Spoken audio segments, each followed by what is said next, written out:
Welcome back, my friends, and today is the day that we get to the bottom of the winner of the Tamron 20-40 F2.8 through our landscape photography competition. Congrats to everybody that entered. It's not easy to put yourself out there, but I'm a firm believer in photo competition and it being probably the best and the fastest thing to grow your skills. So congrats to everybody that entered. As always, just blown away by the skill and the creativity of this community. We're gonna go through, we're gonna check out some of the photos that you guys submitted. I'm also gonna go through and critique some of your photos to show you maybe some different avenues or things to consider that maybe could have brought your photo just up a little bit, or maybe just look at it from a different perspective that you might not have thought about. And then of course, we're gonna announce the winner of this little guy. And thanks so much to Tamron once again for sponsoring this video.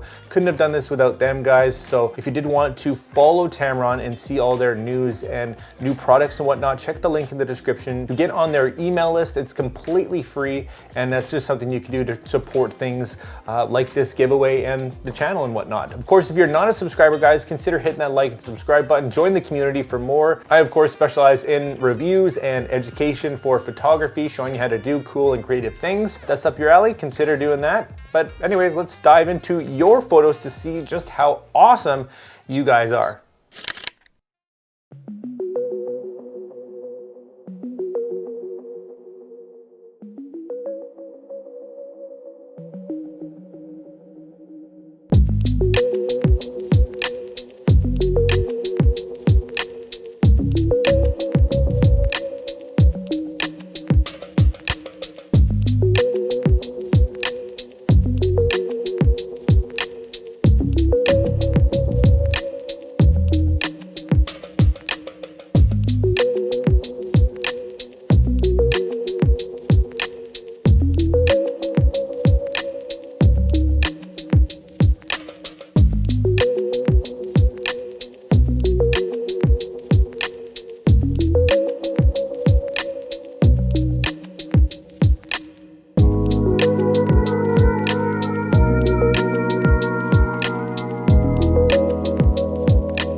And now it's time for some honorable mentions and some critiques. Just a few images that I noticed and a few things that could be improved on.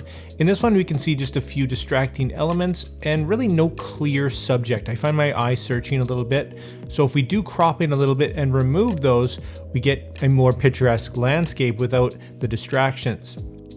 Next, we've got this beautiful shot in the forest here, and it may or may not have been edited in Luminar. It's really hard to get that sun exactly there, and it does a decent job at showing those rays through the trees and whatnot, but it's just a little bit overpowering for me. A little bit too much saturation, and maybe a bit more contrast would serve this photo a little bit better. So what I did is just that. I've just brought a bit more contrast to the image, and again, just desaturate it a little bit to make it a little bit more believable. Overall, I like what you did here. Keep it up. Next, we've got the awesome tent shot under the stars, one of my favorites. I've taken this one a few times. In this case, I would recommend just a few things. First, when it comes to shooting at night, always shoot a little bit wider than you think you should. It's really hard to judge composition and whatnot when you can't really see anything, and that tiny little screen doesn't really do it justice, does it? In this case, I would not have cut off the tent, and I would have liked to seen it framed up maybe in a third or something like that. I'd also like to see the stars in focus. Now in this case, you could have focus stacked getting the stars in focus in one photo and the tent in the other, and then maybe blending them together. Don't get me wrong, I like the image, but I think it could have been just a little bit stronger with those things. Here's a really unique perspective, something you really wouldn't see too often. I think it's great. The very top upper right corner is a little bit distracting for me, along with that little pylon or whatever that is in the field, but a really cool shot. Here we've got just a magnificent sunset shot here. Great use of foreground leading into the background and then that beautiful sun. It looks like you've overexposed the sun just a little bit. You could use some bracketing to help alleviate that. I would have liked to see maybe a little bit of sun rays as well, but man, just a beautiful shot. Another nice one here, it looks like you've used an ND filter and maybe used that longer exposure to kind of settle down the water and maybe get that nice effect in the sky. I would have liked to see a little bit wider though in this case. If you didn't have a wider lens, of course you could just do a panorama, but I would have liked to see a little bit more interest or something going on in the sky. And you did utilize that rock in the foreground, but maybe just something a little bit more pronounced. Here's another nice image from somewhere in Europe, no doubt. Now I'd be careful of the oversaturation of the trees here, and in general, I like the photo, but there's just something missing for me, and there is those blown highlights in the sky. So again, I'd recommend you bracketing your shots to really get the best out of the foreground and the background without overexposing or underexposing anything.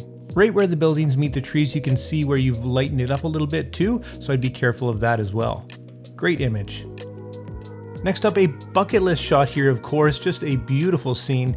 The thing I would recommend most here is to come in the good light.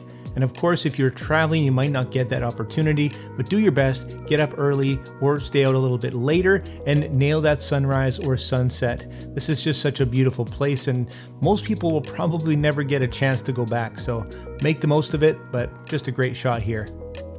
I do love me an astro shot, and this one is a great one. It's really hard to not over and underexpose stuff when you're shooting astro, especially when you're dealing with lights and then of course the lights of the universe. So great job at trying to keep this under control here. Looks like there's a little bit of over editing happening, and by doing that you're going to get some loss of detail. But I think this is a really cool composition and very well done. I really like this emotional, moody image, and there's only just a few things that I might change. First of all, that sign right there would have to go.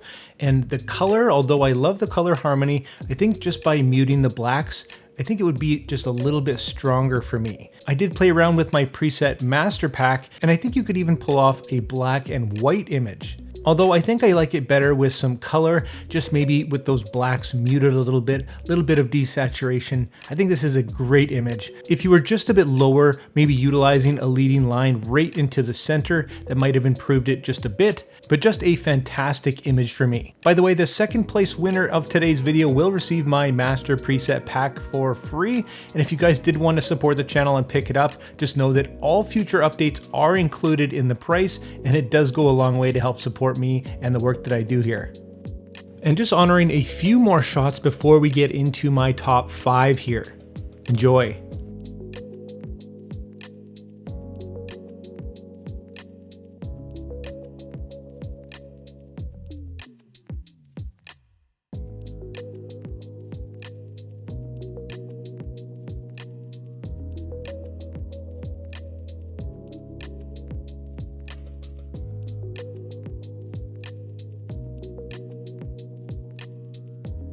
And this brings us to my top 5 images, my favorite of the competition, starting with this awe-inspiring, beautiful mountainscape. The only thing that could have made this better for me was some kind of scale.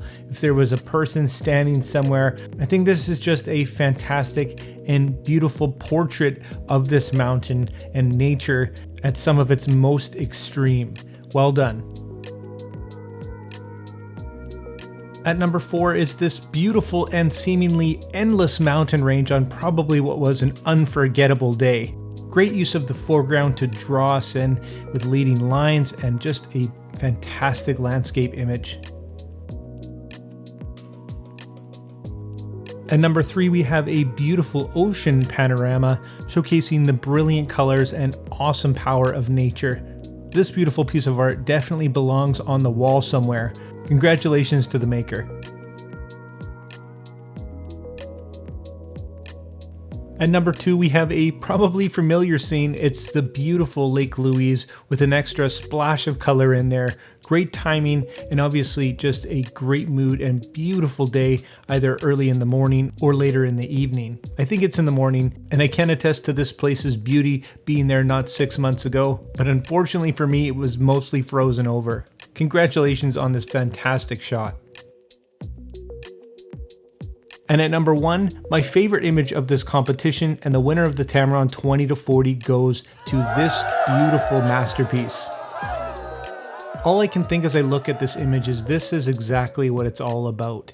Being out in nature, in the moment, enjoying whatever comes. And this must have been one of the most beautiful, most simplistic, and most humbling experiences for you. Incredibly well captured, and images and experiences like this is why I will never quit being a photographer. This image is proof that sometimes the simplest things in life are the best. So once again, congratulations to the winner of the Tamron 20-40. Well earned, and just keep going, guys. If you didn't win, keep an eye out for future competitions. I really hope you like this video and you enjoy this content, and if you do, again, hit that like and subscribe button, join the community. Thanks so much for watching the video, and like always, make mistakes, be yourself, and get out there and take some more pictures. See you next time.